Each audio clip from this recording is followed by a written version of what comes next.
अभी जाग जाओ, समझ जाओ, समझ जाओ। भागवत जी इसलिए सुनी जाती है कि हमारे हृदय में भगवान के चरणों के प्रति प्रेम बढ़े, और इन कथाओं के माध्यम से ये दास आप सभी भारतीयों को जगाने की कोशिश करता है।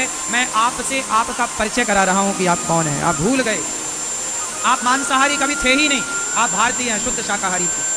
आपने वर्ग लाने पे लोगों की देखा देखी में आप मांसाहारी हो गए कि वो कर रहे हैं तो हम भी करें। नहीं, मैं कहता हूं कि अमेरिका, लंदन, जापान के लोगों से अपनी तुलना मत करो। तुम श्रेष्ठ थे, श्रेष्ठ हो, श्रेष्ठ हो। तुम्हारी विचारधारा सबसे उत्तम से उत्तम है। अच्छा बताओ, भारत की एक श्रेष्ठ विचारधारा की मैं बात कर लूं, उत्तर देना मेरे प्रश्नों का।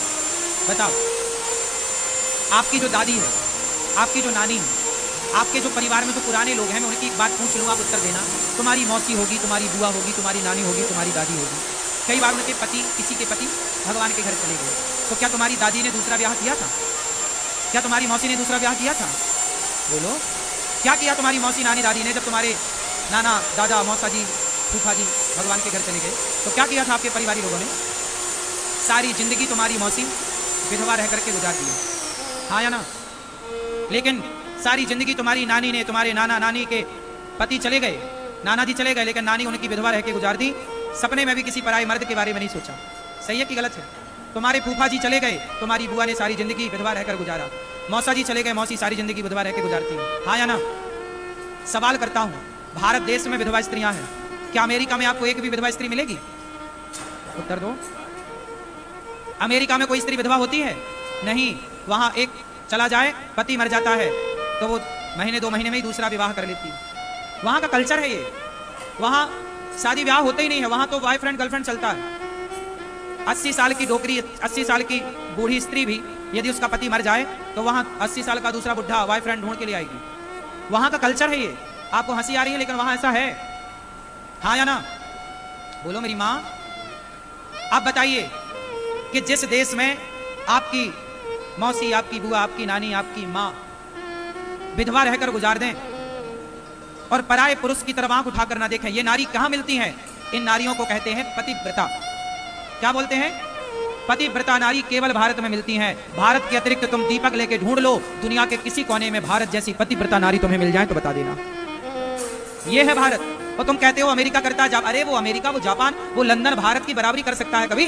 पैसे की बात मैं नहीं करता, पैसे तो बादशाह के पास भी बहुत होते हैं, लेकिन पैसे वाला बड़ा नहीं होता साहब, चरित्र वाला बड़ा होता है। पैसे तो रावण के पास ज्यादा थे, राम के पास चरित्र है, इसलिए राम के मंदिर बने, रावण का मंदिर नहीं बना। चरित्रवानों की पूजा होगी, रावण जैसे चरित्रहीनों की पूजा ना होगी। अमेरिका के लोग होंगे पैसे से बड़े, लेकिन चरित्र से तो भारत ही बड़ा था, बड़ा है, बड़ा रहेगा। बताओ, अब आखिरी सवाल मेरा इस संदर्भ से जुड़ा हुआ, बताइए, पैसे को आप बड़ा मानते हैं कि चरित्र को? बोलो, क्या बड़ा है? तुम्हारी माँ, जरा विचार करो, तुम्हारे पिताजी के जाने के बाद तुम्हारी माँ ने अकेले जीवन गुजारा है। तुम छोटे छोटे थे, पाल पोस के बड़ा किया, लेकिन क्या किसी पराये पुरुष की तरफ तुम्हारी माँ गई नहीं? क्या ऐसा चरित्र क्या विदेशी किसी महिला के अंदर है? बताओ। तो तुम्हारी माँ बड़ी है कि वो लोग बड़े हैं? और तुम भारत को कहते हो अरे वो अमेरिका अच्छा है, अमेरिका जापान को अच्छा कहते हो, तुम्हें शर्म नहीं आती? भारत की रोटियां खा के तुम भारत के बारे में ऐसा सोचते हो? भारत से अच्छा ना कभी कोई था, ना कभी कोई है, ना कभी कोई होगा। भारत सबसे अच्छा है। पैसा यार क्या मायने रखता है? आप पैसे को महत्व देते होंगे, नहीं पैसा बड़ा नहीं है। कितना बड़ा है पैसा बताओ? क्या चरित्र से बड़ा है पैसा? आपको कैसी मां चाहिए? चरित्रवान मां चाहिए या ऐसी जो आपके पिता के जाने के बाद दूसरों के साथ रहे? वो आप किस मां से प्रसन्न होते? आप बताइए, एक पुत्र होकर बताइए। आज आप प्रसन्न हैं कि मेरी माँ मेरे पिता के जाने पर भी मेरी माँ किसी और की तरफ आंख उठा कर ना देखती है। ऐसी संतान खुश होती है कि वाह मेरी माँ। ऐसी माँ की खूब इज्जत करनी चाहिए, ऐसे माँ के पांव धो धो के पीना चाहिए, ऐसी स्त्रियों के सम्मान करना चाहिए जिन्होंने भरी जवानी में विधवा हो गई। मेरी एक सगी मौसी है, मेरी सगी मौसी है, उनका विवाह हुआ था, मंडप के नीचे ही पति को देखा था। उस समय वो 8-10 साल की थी, बहुत पुरानी बात है। उस जमाने में ब्याह ऐसी जल्दी हो जाता रहा होगा। मेरी मौसी ने, पहले क्या होता था, विवाह होता था ना, विदाई 3 साल बाद होती थी, जब लड़की थोड़ा मैच्योर हो जाती थी, समझदार। तो हमारी मौसी का ब्याह हुआ था, पर वो ससुराल नहीं गई थी, विदाई नहीं हुई थी, और हमारे मौसा जी चले गए भगवान के घर।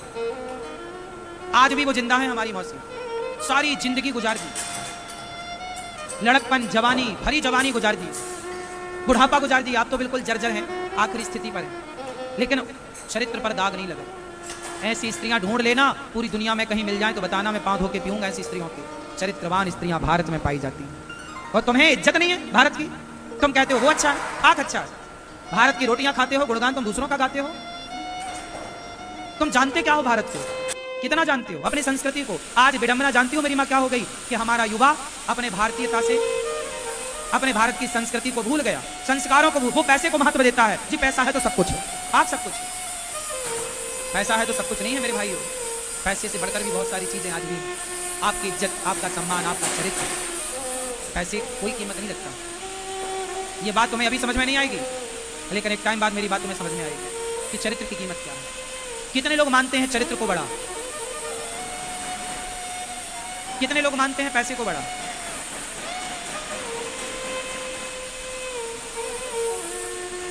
पैसा तो आपकी काबिलियत होगी तो दुनिया में कमा ही लोगे रे भाई। पैसे गए कहां? पैसे तो काबिलियत के पीछे घूमता है, पैसे टैलेंट के आगे नहीं है। पैसे तो टैलेंट के, बोलो, पीछे है। आप में काबिलियत है, आप में टैलेंट है, आप में गुण है, तो पैसा तो पीछे पीछे दौड़ेगा। लेकिन आपकी काबिलियत के पीछे चरित्र ना दौड़ेगा, चरित्र तो आगे रहेगा। पैसा पीछे होता है जबकि आपका कैरेक्टर आपके आगे होता है। इसलिए कभी मत कहना कि भारत से भी अच्छा कोई है। भारत से अच्छा कभी कोई नहीं था, कभी कोई नहीं होगा।